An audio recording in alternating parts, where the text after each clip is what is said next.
오늘 저녁에는 고린도전서 10장 12절부터 13절 본문으로 시험을 피하는 방법이라는 제목으로 함께 말씀의 은혜 나누길 소망합니다. 자, 우리 성도님들은 삶을 어떻게 정의를 내실 수 있나요? 삶이 무엇입니까? 굉장히 이 얘기에 대한 많이 알려진 우스갯소리가 있죠.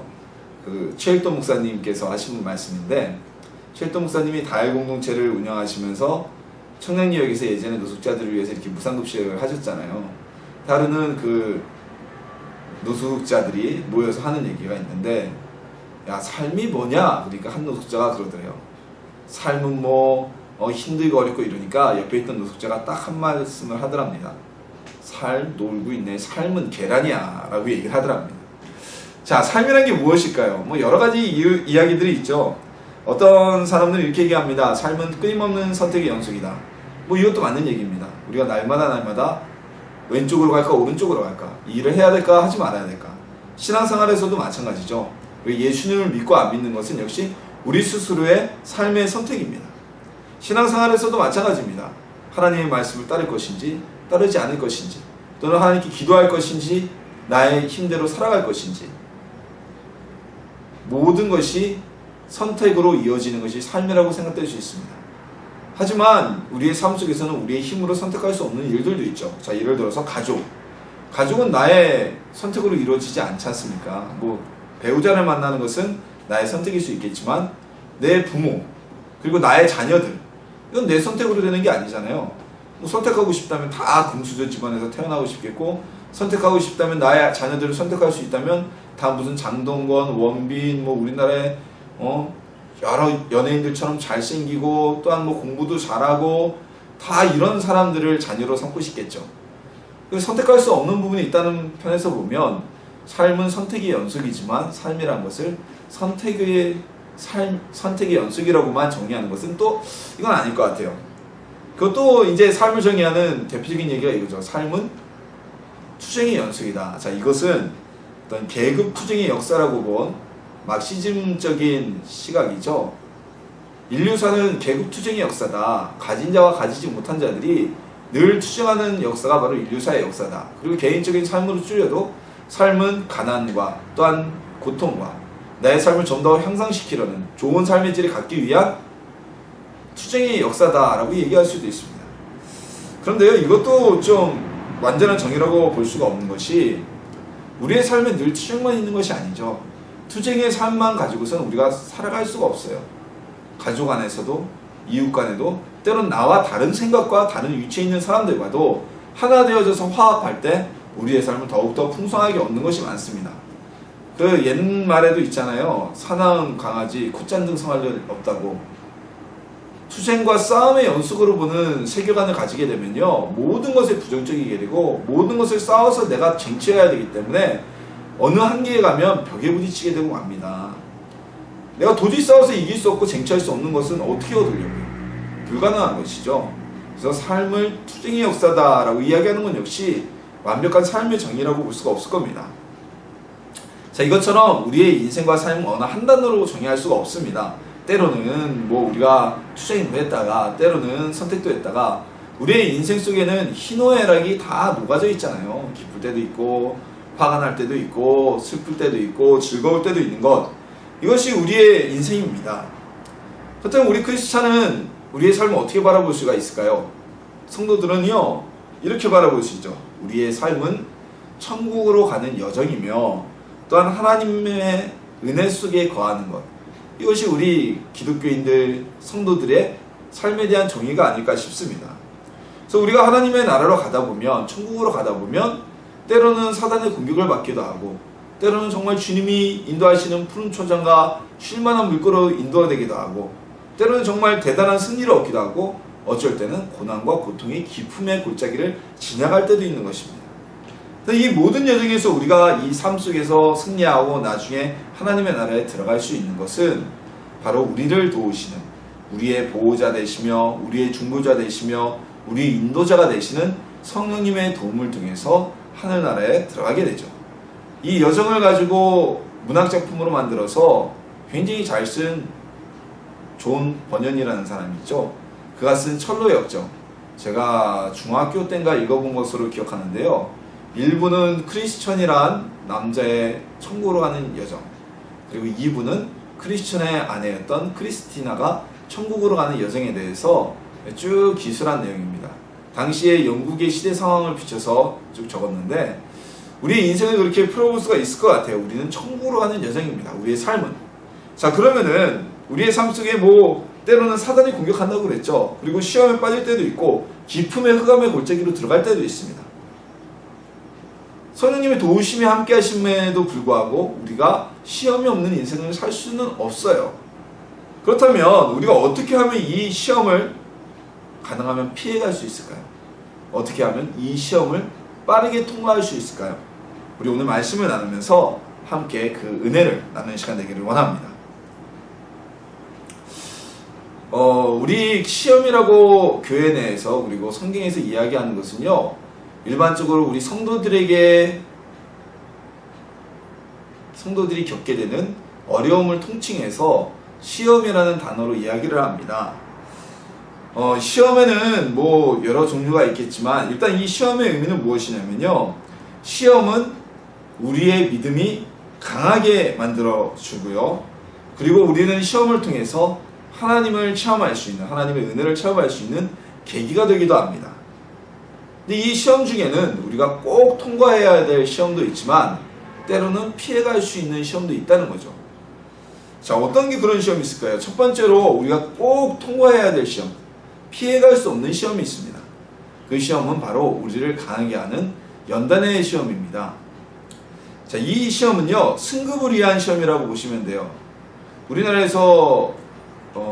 제도에서 대학교를 가려면요, 대학에서 요구하는 어떤 그 전형에 통과를 해야만 됩니다.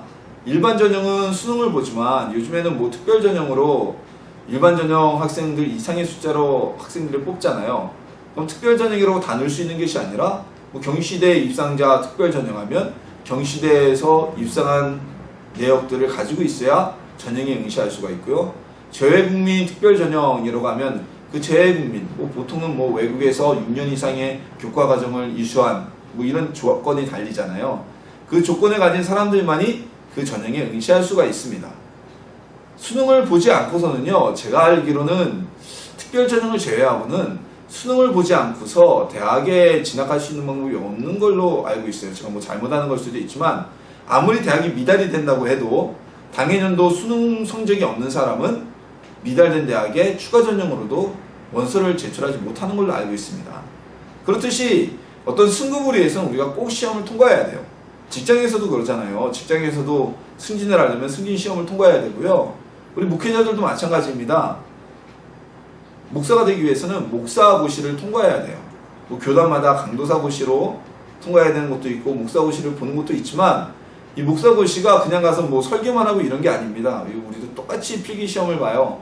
필기시험을 봐서 합격해야 되고 그 이전에 서류전형을 합격해야 되고 그리고 서류전형이 통과되면 필기시험을 봐야 되고 필기시험에 합격하면 이후에 면접과 설교시험이라거나 이런 시험들을 통과해야만 그래야 목사로서 안수를 받을 수가 있습니다.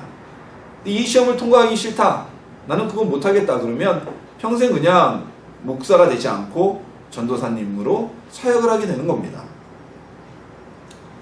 우리가 이 시험들은 연단이라고 불리는 시험은요, 꼭 통과해야 됩니다. 피해갈 수가 없습니다. 이 시험에 대해서 우리가 성경에서 여러 가지 예를 볼 수가 있죠. 예를 들어서 다윗이 아주 대표적인 연단의 시험을 받은 사람이고요. 다윗은 하나님께 차기 이스라엘의 임금으로 기름을 부음 받은 이후에 그가 10수년 동안의 연단의 과정을 거치게 됩니다. 그 연단은 다윗의 죄악으로 인해서 온 연단은 아니었어요. 사울에게 악령이 씌워져서 다윗이 어쩔 수 없이 도망갈 수밖에 없었는데 그것마저도 하나님께서 다윗을 연단시키기 위한 시험의 과정으로 허락하신 겁니다. 그래서 다윗은 10수년 동안의 연단 과정을 통하여서 그가 굳건해지고 하나님과의 관계가 더 가까워지게 되고 그리고 사울과 같이 교만하지 않는 마음을 갖게 되는, 하나님 앞에 언제라도 무릎을 꿇고 회개할 수 있는 마음을 가진 사람으로 다시 거듭나게 되었습니다. 이 뜻이 연단의 시험은요, 우리가 피해갈 수 없는 시험이, 이 연단의 시험 피해가려고 하면요, 신앙생활에 성장도 올 수 없고 믿음의 성장도 올 수 없고 하나님께서 주시는 축복도 받을 수가 없습니다.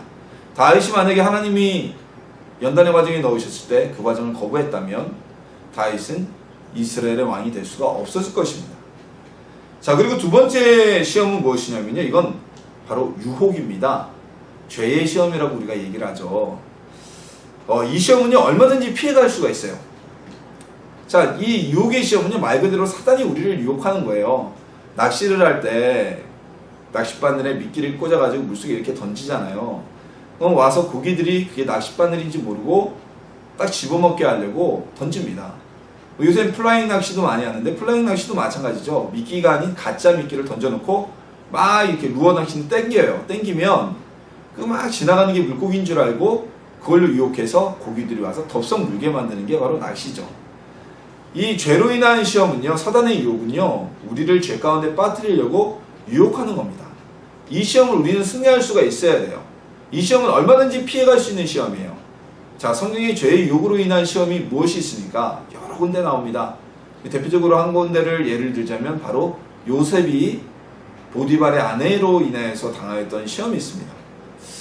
요셉이 굉장히 외모가 출중했다 그러죠. 성경이 그렇게 기록되어져 있어요. 본 사람은 없지만. 그래서 요셉이 남성적인 매력이 아주 풀풀 넘쳤던 것 같아요. 그 집안의 종으로, 말단종으로 들어가서 온 집안을, 오랜 세월이 걸치지 않았는데도 온 집안을 다스리는 종들 중에 최고가 위치에 오른 것을 보면 아마 통솔력도 있었고 요셉은 지혜도 있었고 그러다 보니까 남성적인 매력이 발산될 수밖에 없었겠죠. 그러자 이 보디발의 아내, 즉 그 집안 주인의 아내가 요셉을 자신에게 불러들입니다. 그리고 요셉과 불륜의 일을 저지르려고 요셉을 유혹합니다. 자, 쉽게 생각하면 요셉이 그 여인의 유혹에 빠졌다면 더 편안한 삶을 살아가게 되었을지도 모릅니다. 그러나 요셉은 그 자리를 박차고 나오게 되죠. 여인이 붙잡고 사장하는데도 불구하고 옷을 벗어버리고 나올 정도로 강하게 그 죄의 유혹을 떨쳐버립니다. 그래서 요셉에게는 무엇이 남았습니까? 겉으로 보면은 요셉이 감옥에 갇히게 되고 그리고 고난 가운데 들어간 것처럼 보이지만 그 사건으로 인해서 요셉은 하나님께 인정을 받게 됩니다. 그리고 감옥에 들어간 그 감옥에서 왕의 술 받드는 자와 떡 맡는 관원을 만나게 되고 그들을 통하여 왕의 꿈을 해석할 수 있는 기회가 주어지고 애굽의 총리가 되어지는 길이 열리게 됩니다. 우리는 죄의 유혹에서 벗어날 수가 있어야만 합니다. 그래서 이 유혹을 벗어나기 위해서는 죄의 자리에 가지 않아야 돼요. 시험의 자리에 가지 않아야 돼요. 사람이라는 게 참 그래요. 사람이라는 존재가 얼마나 연약하냐면 여러분 보십시오. 사회적으로 굉장히 성공하고 사회적으로 존경받는 위치에 오른 분들이 정말 말도 안 되는 일들을 벌여가지고 지탄해봤지 않습니까? 고위층이 돼서 모두가 다 점잖게 알고 이름과 얼굴을 아는 사람들이 성추행을 한다든지 또는 돈을 가지고 뇌물을 쓴다든지 폭력을 행사한다든지 상식적으로 이해가지 않는 일을 벌이잖아요. 그래서 그들의 명성이 하루아침에 명예가 땅에 떨어지고 모든 국민에게 지탄을 받는 모습을 보이지 않습니까? 왜 그럴까요? 죄의 유혹에 빠지는 거예요. 우리 성도들도 마찬가지예요. 우리가 조금만 한눈을 팔면 잠시라도 예수님을 바라보지 않는다면 누구나 다 죄의 유혹에 빠질 수가 있습니다. 참 안타까운 일이지만 그래서 우리 기독교 내에서 여러 존경받는 목사님들께서 간혹가다 사회의 존경을 받지 못할 일을 하시는 건 역시 그들도 사람이기 때문에 이 죄의 유혹에 빠졌기 때문이에요. 시편 1편에서는 우리가 그 죄의 유혹에 빠지지 않기 위해서 그 죄의 자리에 앉지도 말고 그들의 길에 함께 걸어가지도 말라고 우리에게 권하는 내용을 보여주고 있지 않습니까? 이 죄의 유혹은 언제나 우리는 피할 수 있는 유혹입니다. 자, 이 연단의 시험 같은 경우는요, 평소 우리의 믿음의 분량을 통해서 또한 성령님의 도움을 통해서 통과할 수가 있습니다. 이겨낼 수가 있다는 거죠. 이건 피해가는 게 아니라 통과하는 겁니다. 합격하는 거죠. 또한 우리가 유혹의 시험, 죄의 시험은 우리가 죄를 멀리하는 거룩한 삶을 삶으로 인해서 우리가 피해가고 통과할 수가 있습니다. 어떤 시험이라도요, 연단의 시험이건 죄로 인한 시험이건 어떤 시험이라도 그 시험을 통과하게 되면 우리에게는 유익이 남게 됩니다. 믿음으로 성장하게 되고요, 하나님께서 주시는 은혜가 우리에게 주어지게 됩니다. 그러기 위해서는 우리는 먼저 이 시험이 오기 전에 시험을 통과하거나 통과할 준비를 하거나 또는 그 시험이 올 가능성을 미리 차단하는 게 필요하겠죠. 시험은요, 피한다고 능사가 아닙니다. 앞서 말씀드렸다시피 승급을 하려면 당연히 시험을 봐야 되죠. 피한다고 능사가 아니에요. 그렇다면 이 시험을 우리가 부정해봐야 아무것도 바뀌지 않게 되기 때문입니다. 우리가 시험을 어떻게 맞이해야 될까요? 먼저는 우리에게 다가오는 시험을 우리는 시험 그 자체로 인정하고 받아들이려는, 통과하려는 마음이 중요합니다. 오늘 본문의 말씀에 보면요, 성도가 당하는 모든 시험은 하나님께서 허락하심으로 인해 이루어진다고 기록되어져 있습니다. 그래서 오늘 본문에서는 감당치 못할 시험을 하나님이 허락하지 아니하시고 감당하지 못할 시험을 허락하지 아니하시고 라고 우리에게 말씀을 전해주고 있습니다. 자, 봅시다. 우리가 욥의 시험이나 베드로의 시험, 욥은 하나님을 잘 숨긴다는 이유로 사단의 시기로 인하여서 큰 시험과 연단 가운데 빠지게 되죠. 베드로도 마찬가지입니다. 주님 앞에서 내가 죽을지언정 주를 버리지 않겠나이다 라고 자만했다가 그것으로 인해서 시험 가운데 빠지게 되고 닭이 3번 울기 전에 닭이 울기 전에, 닭이 3번이 아니죠. 닭이 울기 전에 예수님을 3번 부인하는 그 시험 가운데 베드로도 들어가게 되었습니다. 근데 이 모든 시험은요, 전부 다 하나님의 허락 속에서 이루어진 것이라는 거예요. 욥기에 보면 욥이 시험을 받을 때 사단이 하나님께 허락을 받고 욥의 시험을 시작합니다. 그리고 베드로가 주님을 3번 부인했을 때도 예수님이 베드로에게 그 시험에 들 것이라고 말씀하시고 허락하셨기 때문에 베드로가 예수님을 3번이나 부인하는 시험 가운데 들어가게 된 것입니다. 그렇다면은 우리가 이 시험을 맞이하고 당할 때 하나님이 우리에게 허락하신 것은 우리가 아무리 힘들어도 이길 수 있는 범위 안에서만 허락하신다는 전제가 되기 때문에 그 시험에 대해서 두려워하고 떨고 좌절할 필요가 없다는 것입니다. 우리가 감당하지 못할 시험은 허락지 아니하신다고 말씀하고 계시니까요.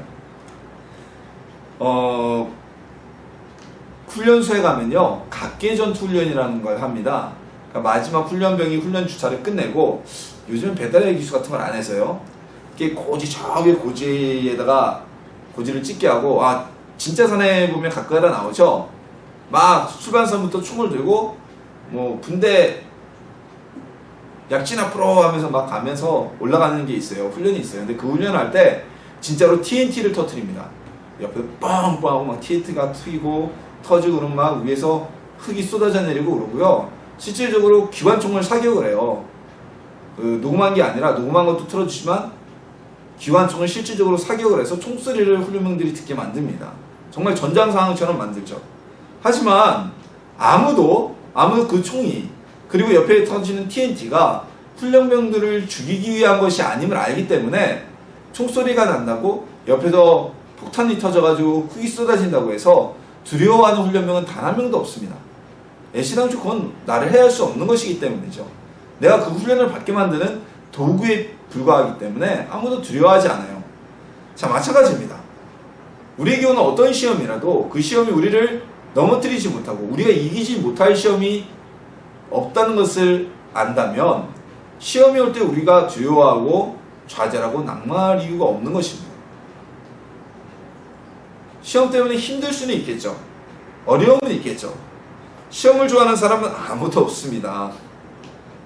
제가 박사과정을 다니고 있잖아요. 박사과정을 다니고 있어도 시험은 좋지 않아요. 시험 될 수 있으면 안 보고 싶어요. 그게 모든 사람들의 마음입니다. 근데 이 시험이 올 때 우리는 이길 수 있는 시험, 감당할 수 있는 시험이라면 두려워하지 말고 담대히 그 시험을 받아들일 수가 있어야만 합니다. 왜냐하면 하나님께서 우리가 이기지 못할 시험은 허락하지 않으셨기 때문입니다. 우리가 그 시험을 이길 수 있다고 보시기 때문에 허락을 하신 것이고 우리에게 시험이 주어지게 된 것이죠. 자, 시험을 예수님도 받으셨죠. 예수님이 공생애 시작하시기 직전에 사단으로부터 3번의 시험을 받으십니다. 40일 금식하신 이후에 3번의 시험을 받으시죠. 주님도 그 시험을 하나님의 말씀을 통해서 담담히 받아들이시고 이기셨습니다. 예수님이 사단의 시험을 시작했을 때 이게 감히 어디라고 나한테 시험을 하느냐 라고 거부하지 않으시고 담담하게 그 시험을 이기고 통과하셨습니다. 우리 역시 시험이 우리를 죽이게 할 수는 없습니다. 시험이 우리의 영혼을 타락시킬 수는 없습니다. 우리가 감당할 수 있기 때문에 우리가 포기하지 않고 기도만 한다면 하나님이 우리가 감당할 수 있는 시험을 주셨기 때문에 우리는 모든 시험을 통과할 수 있게 될 것입니다. 자, 이제부터는 성령님들 시험이 오고 고난이 올 때 두려워 떨지 마시고 걱정하지 마시고 시험이 결코 우리를 죽일 수 없음을 기억하시고 담대히 시험을 맞이하는 하나님의 자녀들이 되시기를 주님의 이름으로 소망합니다. 자, 그렇다면 우리가 시험을 어떻게 피해야 할까요? 피할 길을 내사. 오늘 본문에 보면 그렇게 되어 있죠. 시험 당할 즈음에 또한 피할 길을 내사 너희로 능히 감당하게 하시느니라. 자, 어떻게 우리는 이 시험을 피할 수가 있을까요? 첫 번째로 우리는 시험을 피하기 위해서 준비된 마음으로, 준비된 믿음으로 시험을 피할 수가 있습니다.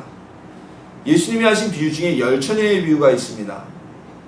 신랑을 맞이하는 들러리의 열처녀가 신랑을 맞을 준비를 하고 있었는데 예정보다 신랑이 늦어져서 밤이 깊을 때까지 도착하지 않았습니다.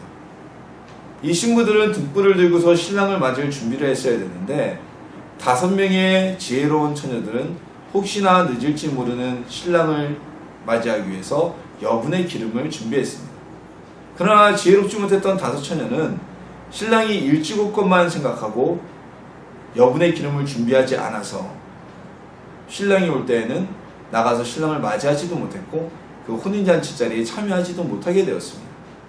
우리가 시험이 올 때 미리 준비된 믿음과 신앙과 성령의 충만함으로 우리는 시험을 이길 수가 있습니다.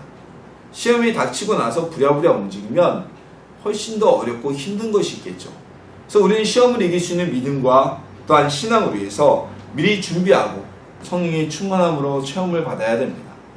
열처녀가 준비한 기름을 성경에서 기름을 성령님으로 상징하기도 합니다. 그래서 우리는 성령의 충만함을 통해서 어떠한 시험이 와도 이길 수 있는 능력을 가져야 될 것입니다. 두 번째로 우리가 시험을 이길 수 있는 방법은 하나님을 의지하고 인내해야 됩니다. 때로는 우리의 시험이 우리가 정말 어렵고 단지 믿음만으로 시험이 사라지는 문제가 사라지는 시험이 아닐 수가 있습니다. 고통 가운데 고난 가운데 우리를 이끌고 정말 살기 힘든 최후의 순간까지 때로는 우리의 생명이 끊어지게 만드는 시험일 수도 있습니다. 그때 우리는 어떻게 해야 될까요? 바로 성령님의 도우심을 통하여서 하나님을 의지하고 인내함으로 그 시험을 이겨야만 합니다. 사도 바울과 실라가 빌립보에서 복음을 전하다가 억울하게 누명을 쓰고 매를 맞고 지하 감옥에 갇히게 되었습니다. 그때 그들이 하나님을 찬양하고 그 안에서 기도를 하였습니다. 지하 감옥에서 부흥회를 한 거예요. 오늘날로 말하면. 바울도 사람입니다. 실라도 사람입니다. 억울한 일을 하고서 매를 맞았습니다. 얼마나 아프겠어요. 저만 같아도요, 승질이 나서 이것도 어디 두고 보자.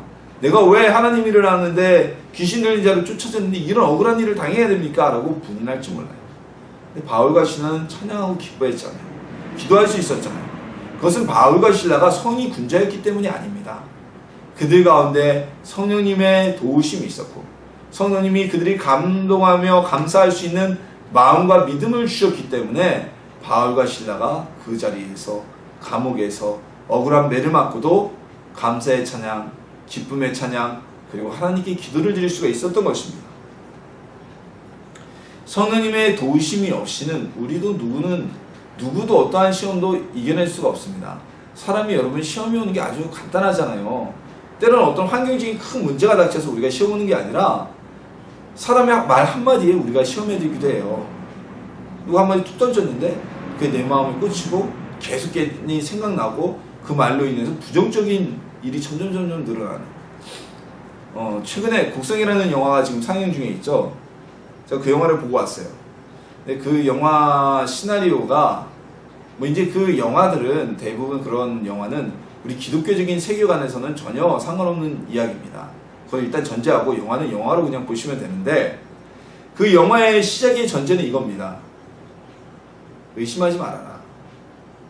의심 때문에 모든 일의 근원이 시작됐다고 그 시작점을 이야기를 합니다.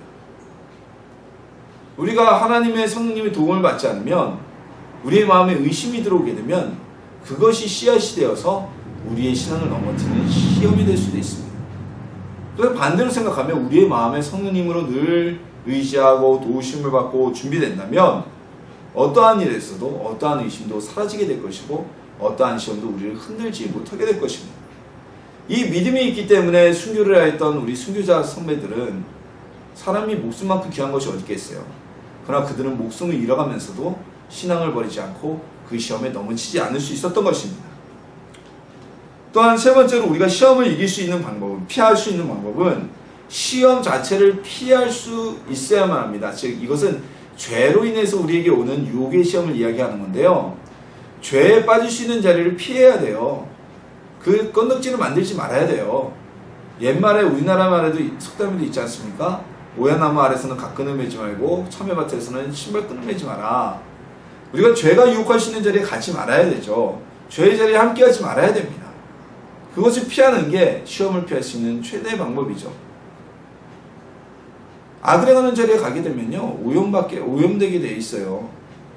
죄는 선함을 아주 빠르게 오염시켜버립니다. 이스라엘 백성이 출애굽하여서 이제 가나안에 거의 다 가까이 왔을 때 발락이 이스라엘 백성을 멸하기 위해서 꾀를 냅니다.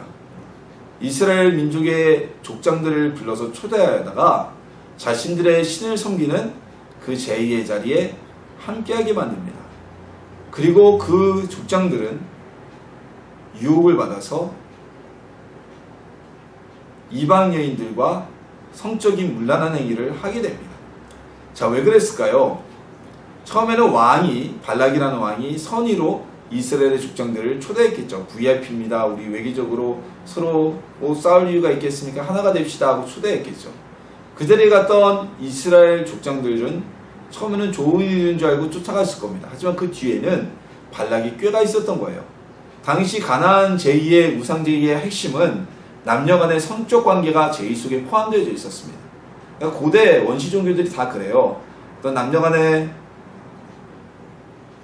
성적인 관계를 통하여서 자녀가 출산되듯이 신전에서도 남녀 간의 성적 관계를 함으로 인해서 이 땅에 곡식이 많이 맺고 풍요를 가져온다는 게 가나안 신앙의 기본이었습니다. 가나안의 원시 종교였어요.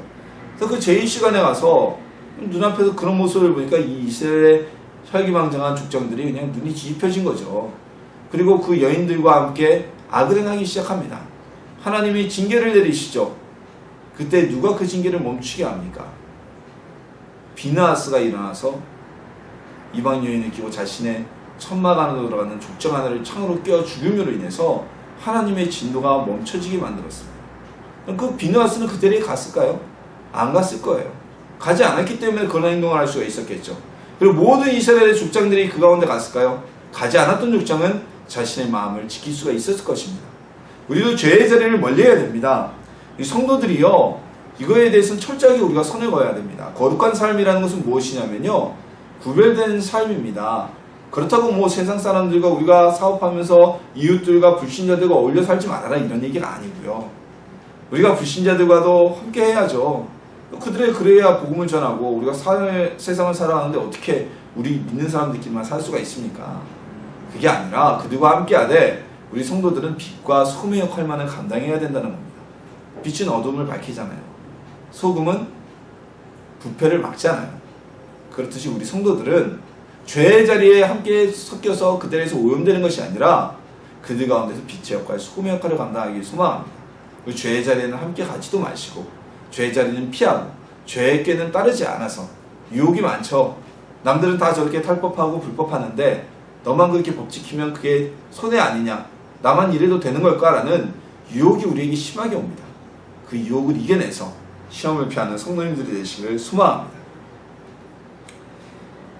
요한계시록에 보면요, 최후의 심판의 날에도 환난 가운데서 하나님의 인치심을 받은 자들은 그 사단의 환난과 고난 속에서 면제를 받게 됩니다. 우리가 성령님이 우리 마음속에 임하시고 우리의 보호사 되시는 성령님이 함께 하시면 우리 역시 그 시험으로부터 피할 수 있는 면제를 받게 됩니다.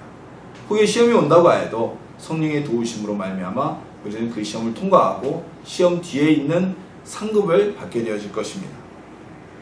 우리 예수님께서도 시험을 받으셨습니다. 이것은 시험은 누구도 피해갈 수 없는 과정이라는 것을 의미합니다. 제자들도 모두 다 시험을 받았습니다.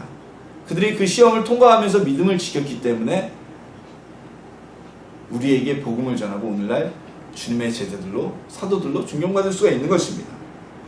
시험은요 모든 사람이 통과할 수 있는 통과 의례입니다. 답이 없는 시험은 없습니다. 우리에게 주어진 시험은 하나님이 우리가 감당할 수 있기 때문에 허락하셨다고 말씀해 되어 있습니다. 우리 성령님의 도우심을 통해서 어떠한 시험, 우리가 연단의 시험, 우리의 신앙의 등급을 축복의 자리에 한 단계 올리는 연단의 시험이건 죄로 인해서 우리에게 오는 시험이건 성령님을 의지하고 성령님의 도우심으로 승리하여서 통과하여서 하나님이 주신 놀라운 축복을 받아내는 주님의 자녀들이 되시기를 소망합니다.